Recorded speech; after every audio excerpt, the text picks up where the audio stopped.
Since Trump flicked the switch on America's trade policy, China has reacted and investors are panicking. This has sent the markets tumbling. But how low will it fall? Within hours of the tariff announcement, the S&P 500 reacted sharply, dropping in after hours trading as investors weighed the risk of rising inflation, global retaliation, and a potential economic slowdown. And just 2 days later, on Thursday, April 3rd, China responded. Their retaliation included tariffs on US agricultural goods, rare earth materials, and tech components. This was no longer just a political move. It became a full-blown market event. The S&P 500 didn't just wobble. It dropped nearly 6% that same week, closing at 5,074. That's one of the steepest weekly declines we've seen in recent memory. And it came right after the retaliation headlines, confirming the markets are no longer brushing off trade threats as noise. They're reacting. To put that into perspective, the last time we saw a daily drop of 6% or more in the S&P 500 was back in March 2020 during the early COVID-19 crash. So while this week's move was stretched over several days, the overall impact was still heavy, especially for diversified portfolios and index-heavy strategies. In this video, I'll show you how to cut through the noise and use the S&P 500 structure to guide your investment decisions with confidence. We'll look at how the market has reacted to Trump's past policies and how to interpret what it's doing right now without panic, without prediction, just clear price action analysis. Because when the world overreacts, investors who follow the trend stay one step ahead. There's one key level where institutions may already be stepping in, and we'll get to that in just a moment. And by the end of this video, you'll know why ignoring the headlines and trusting the price might be the smartest move you make this year if you consider yourself an investor. Now, before we even look at Trump's past impact, we need to zoom out further. The last true bear market for the S&P 500 was during the global financial crisis from 2007 to 2009, when the index fell by nearly 60%. It was brutal, but since that low in March 2009, the S&P 500 has climbed over 700%. And here's the most important part. That growth wasn't smooth.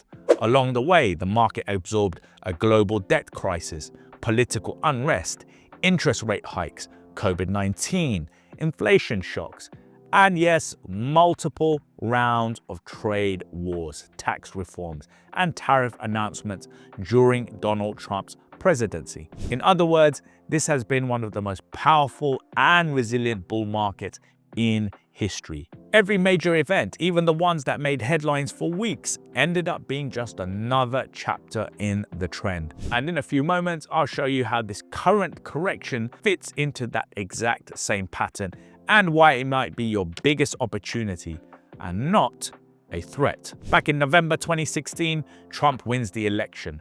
Markets panic overnight, but by the morning, the S&P 500 rallies. Why?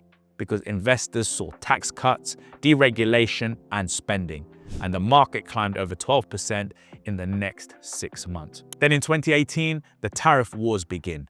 Trump slaps steel and aluminium with new taxes, and the S&P 500 drops almost 10% in weeks. But what followed? A V-shaped recovery, because the broader uptrend was still intact. Let me ask you something. Did you panic sell in 2020? You wouldn't be alone. I remember talking to investors in March of that year, watching their portfolios nosedive, terrified their retirement was vanishing. Some of them sold everything, just wanted out. And then, a few weeks later, the market bounced hard and they missed it. That's the kind of regret that sticks, because right after the panic, the trend resumed and a historic rally unfolded. Markets were in freefall, uncertainty was everywhere, and Trump's daily briefings only added to the noise. But beneath it all, price action still followed structure. It stabilized, broke out, and trended higher. just like it always does once the dust settles. See the pattern? The noise hits hard, but the trend always tells the truth. Now, let's look at what the markets are saying today, because this is where most investors lose clarity. Right now, we're at a critical moment, and here's where most people either overreact or overcomplicate things. But if you know what to look for, the chart is giving us something very simple and very actionable. At the time of the recording, the S&P 500 is in a deep pullback phase. We've seen a series of lower highs and lower lows. This structure matters. Think of it like the market's heartbeat. And right now, it's skipping a few beats. The weekly chart shows the index is now trading below the weekly 50 simple moving average since mid-March, and also below the 200 simple moving average on the daily timeframes. These are key zones, and if the index stays beneath them, that's a red flag for more downside momentum. But if price starts to reclaim them, that could be a huge tell that the smart money and the institutional money is stepping back in. How far could it drop? Well, we're now watching that 5,000 round number, a psychological level that price gravitates towards.